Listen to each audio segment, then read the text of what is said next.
Because they take place deep inside, out of sight of the outside world. Some of the most horrific conflicts ever waged leave no apparent scars. The strongest individuals are sometimes the ones you wouldn't expect to be fighting in silence. Give that fact time to sink in. We're revealing a truth that most people aren't ready to confront today. According to scientific research, if trauma is not treated, it may be transmitted through the human neural system for up to 4 generations. Consider that. It's possible that you are not the origin of the emotional problems you bear. Even though you are avoiding spiritual battle like Neo in the Matrix, you are still standing, breathing, and finding time to laugh at memes. This is the portion that most people would find unbelievable. Many people in your immediate vicinity are completely unaware of what you have endured. They notice the improvement. They observe your serenity, your composed power, and your unflinching fortitude. However, they are unaware of the internal conflicts and the lonely, dark evenings spent negotiating with God, the cosmos, and your own exhausted spirit, wondering whether tomorrow was really worth pursuing. However, you remained. You engaged in combat. You choose to continue. You're going to upend their perception of what real survival entails. Selected one. Because most people would have been shattered by what you went through. You have traversed storms designed to obliterate you. Type Amen to embrace the angel's blessings. Show your support by giving super thanks up to $20. You've turned into a silent legend rather than a warning story. Just improvements to your concentration, style, and spirit. No tombstone, no collapse. You're now preparing your next miraculous move while traveling silently. It's almost unjust how little the public is aware of your accomplishments. Therefore, we will not sugarcoat it today.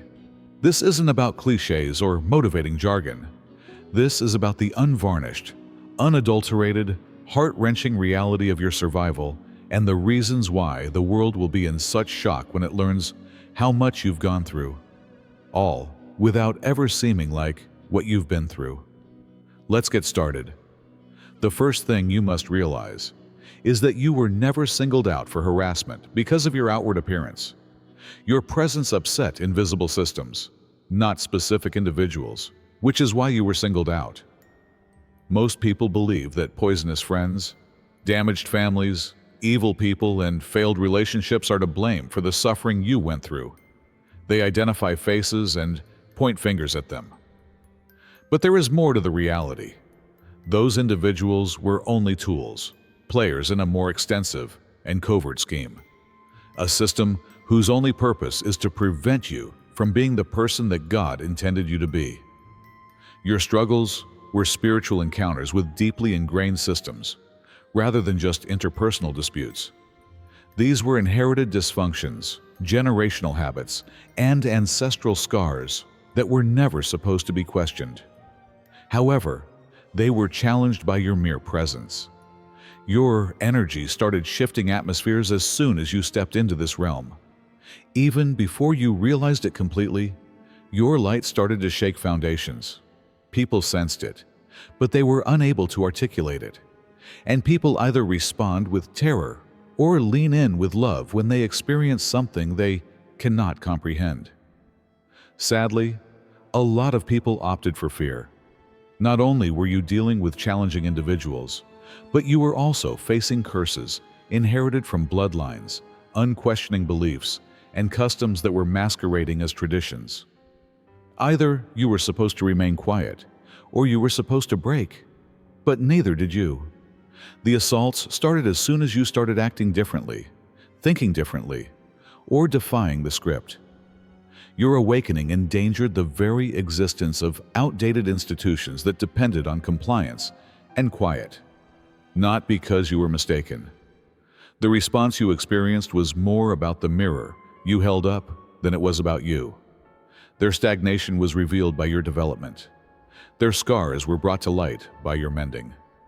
Their comfort zones seemed like prisons because of your reluctance to shrink. That explains why the betrayals were so painful, why the jealousy was so strong, and why relationships ended for no apparent reason. Despite how it felt, it was structural rather than personal. You didn't mince words. This caused a panic in the system, because here's the reality it never wanted you to know. You would destroy everything that has been covertly holding people in slavery if you ever completely accepted your power and found your identity. Type Amen to embrace the angel's blessings. Show your support by giving super thanks up to $20. The same system that attempted to imprison you is already shaking now that you've survived, standing, gleaming, and changing. Not only will you be surprising people with your victories, but you will also be shocking them with what you have outlived. A certain kind of agony is so profound that it defies description. It lacks a label, a name, and even a distinct form. And you've been through just that type of pain. The majority of what you experienced occurs in that space, where words cannot adequately describe it. Language just couldn't describe it. Thus, you couldn't express it to anybody. How would you characterize the feeling of your soul subtly breaking apart? On nights when your own thoughts seemed like the enemy, how would you describe them? Or the times you walked through life grinning despite internal bleeding from unseen wounds. You survived unspoken assaults because there was no practical means of explaining them to others, not because you were too weak to do so. You were seen by others. They saw you go to work, reply to messages, laugh at jokes, and browse memes. Although you seemed to be okay to them, you were really barely surviving. What's the worst? You were aware that most people wouldn't comprehend, even if you tried to talk about it. They would dismiss it, downplay it, divert the conversation, or give you cliched counsel like stay strong, as if it would heal the broken parts inside of you. You remained silent because being misunderstood hurt much more than being alone, not because you didn't want to be heard. The kind of combat you experienced was not intended to leave visible wounds or bruises. It was a covert, emotional, and psychological onslaught disguised as everyday activities. It attempted to change the way you thought, undermine your self-esteem, and gradually rob you of your hope. The fight was waged in full view, yet nobody else could see it. It's more than simply survival if you're still here, striving, mending, and dreaming in spite of the turmoil. It's a miracle. You've gone through a degree of suffering that cannot be depicted in a medal or a status post. You have experienced internal storms that are intended to smash your will, break your soul, and put out your fire. Nevertheless, here you are, present, although maybe not flawless or completely recovered. And power is that presence. People wouldn't know how to react if they realized how much you've suffered. Know this, however, even if they never completely comprehend, you've already prevailed in conflicts that most people couldn't have survived. It wasn't anything you did that betrayed you. The person you were becoming into was a betrayal. Many individuals find it difficult to accept the fact. Perhaps you did as well. You may have been trying for a long time to explain why some individuals became aloof, changed partners, or abruptly left. Perhaps you believed you had done something incorrectly. In actuality, however, the catalyst was your own development. No one had to be harmed in order for them to turn against you. You became a mirror the instant you started to change. Think independently, establish boundaries, and go beyond what other people were comfortable with. Furthermore, not everyone was able to manage their own reflection. Without attempting, your metamorphosis forced others to face challenges they weren't prepared for. You brought to their attention all the aspects of themselves that they had shunned or evaded, and they aimed that uneasiness upon you rather than confronting it. Because it's always simpler to paint someone as a monster than to acknowledge that you're not growing yourself. They were okay as long as you remained in the box they prepared for you, as the one who fought, who remained little, who never quite got it out. They felt safe in that capacity. However, everything changed the instant you left that story. You shattered the mold. You then dispelled their delusion. They weren't prepared to respond to the wake-up call that your healing, boundaries, and unwillingness to compromise served as. The assistance vanished as a result. That's why there was no applause. You stopped becoming a version of yourself that made other people feel better, safer, or unchallenged. Not that you changed for the worst. They retreated or turned against you because you no longer fit into their comfort zone, rather than rising with you. Contrary to your belief, the betrayal you endured was not personal. Its foundation was not malice, but fear. Fear of progress, fear of change, and fear of what your light would reveal in their darkness. And before you ever said a word, the ones who had deceived you spoke the truth. The issue wasn't you getting more. The danger was there. They were unable to remain for just that reason. You faced spiritual combat of the greatest kind, not only physical adversity. The most challenging conflicts you encountered were hidden from the public. The arguments, separations, job losses, and even betrayals weren't them. The actual conflict took place in quiet, within your soul, heart, and intellect.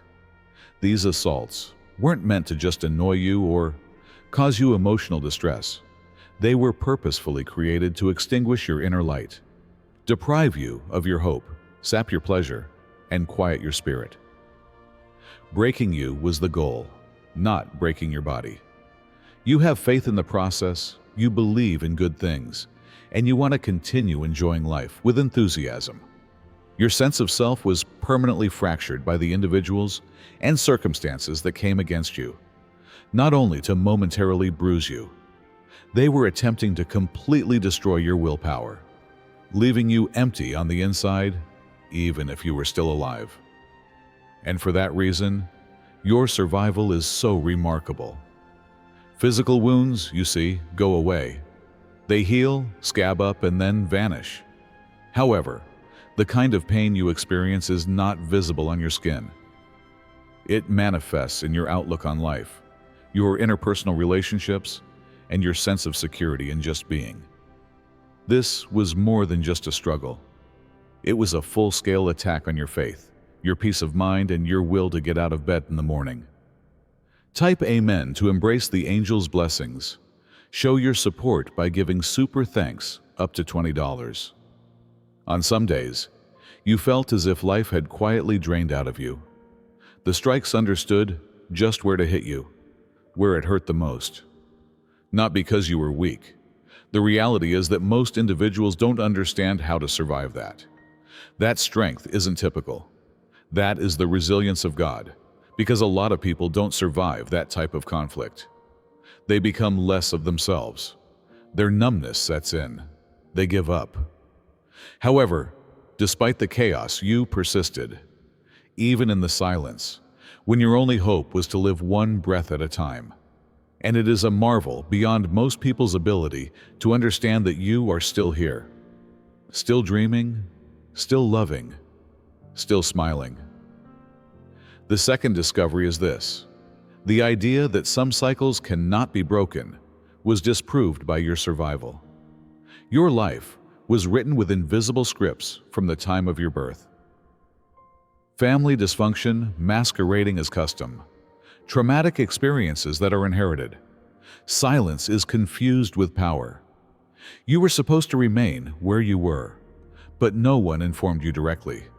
To silence your voice, to bear responsibilities that did not originate with you, to transmit suffering as if it were an inheritance. And you tried maybe for a while. The mask was on you. The part was performed by you. You accepted the situation as it was presented to you. Then something inside of you broke, but it was a profoundly transforming break rather than a loud, rebellious one. Inside, a soft voice started to inquire, "Why must I bear this suffering? For what reason is struggle exalted? Why is the family's language suffering?" And things started to change as soon as you asked. Because nothing is more resistant than a malfunctioning system that fears exposure. It wasn't meant for you to question. You were not meant to get away with it. The plan was straightforward. Relive the trauma. Live in survival mode and transmit it to others. However, you didn't. Patterns were broken by you. You broke up your relationship with restrictive ideas. You used names you didn't know to cure wounds. Not only did your survival free you, but it also dispelled the myth that fate is predetermined by circumstance or ancestry. You demonstrated that inherited trauma can be healed, that generational curses can be broken, and that suffering need not be permanent simply because it runs in the family. You are a live defiance of all the evil patterns that attempted to confine you, a heavenly interruption. And the world is going to recognize that whatever was trying to keep you down has already let go. Many people refuse to speak aloud about an unpleasant fact, not because it is untrue, but rather because doing so would make them confront their own selves. Many people saw your suffering. They saw you retreating. The glint of sorrow beneath your grin was captured by them. They sensed the burden you were bearing in silence. They watched you become silent in noisy environments, and they knew when you were struggling to keep your composure. However, they choose to turn away rather than make contact, provide assistance, or simply exchange pleasantries, not from ignorance, but because it makes you uncomfortable. Because they lacked the bravery necessary to assist you. Supporting you is simpler when you're positive, helpful, and motivating, and when your energy uplifts others. However, many people abruptly lost the ability to swim beside you the instant you started to drown. They would have had to feel awkward admitting they spotted the fire and continued to walk by it in order to acknowledge your sorrow. Individuals dislike examining the aspects of themselves that were quiet when it was most important. Those same folks will minimize your difficulty now that you've overcome it. If you bring it up, they'll minimize it, claim it wasn't that horrible, or behave as if you're being theatrical. Not because it wasn't genuine, but rather because their inactivity is reflected in your suffering. They are reminded of their absence by your survival. They're not uncomfortable with your win. It's what your account of them says. They were secure, observing from the sidelines, while you were out there waging wars in silence. For this reason, some people will act as if the storm never occurred. Don't be duped, however. They witnessed it. They just lacked the bravery to join you in the rain. The psychological warfare of solitude is the next fight you survived that not many people discuss. You see, loneliness is more than simply the lack of company. When the stillness becomes too loud, it's about what starts to happen within your head. You didn't just disconnect, you were thrust into a mental battleground where the true weapon was not desertion, but rather the distortion of your thinking. You don't matter, the silence began to murmur. Your suffering isn't real. Nobody is interested. Perhaps you shouldn't too. Isolation is harsh like that. It was about mental deprivation, not physical separation. It gradually eroded your self-esteem. You started to question your own existence because there was no one to validate it for you. Days went by in a daze, with each error, rejection, and setback repeating over in your memory, like a rerun of a movie. And when you were at your lowest, you could have questioned if you were really here on Earth. Isolation was designed to do that. Not only abandon you, but destroy you from the inside out. However, they failed to account for your tenacity. There was a part of you that would not go away, even in that quiet, even when you felt forgotten and invisible. That bit of you hung on, even if it was little, damaged, and barely holding on to hope. You survived nights that attempted to break your spirit. In your own imagination, you survived the conflict, a battle aimed at destroying your voice, your mission, and your desire to continue. Since most people have never had to endure that type of stillness, they will never understand the power you now possess. You should have faded, yet you persevered. They attempted to remove you. You remained, nevertheless. People can never completely embrace the fact that you outlived the roles they gave you. You see, role assignment is fun. It gives them a sense of security. It neatly maintains the unwritten laws of family and societal relationships. They called you the black sheep because you were the one who tripped all the time, and they muttered about you when you weren't looking. It was intended for you to serve as an example of what not to become.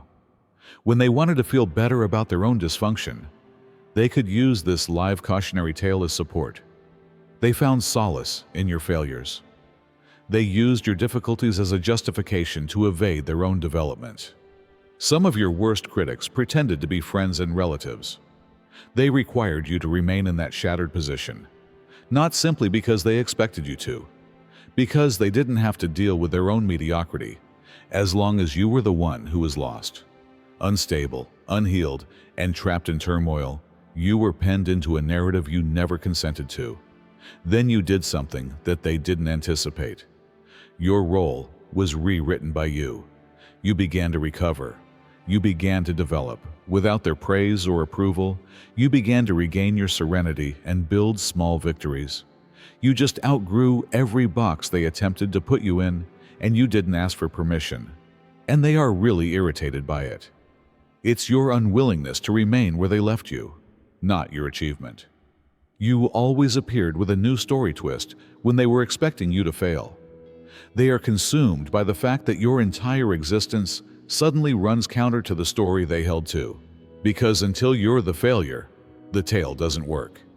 However, you were never the odd one out. You were the outlier, the one who wasn't supposed to be confined, the unique breed.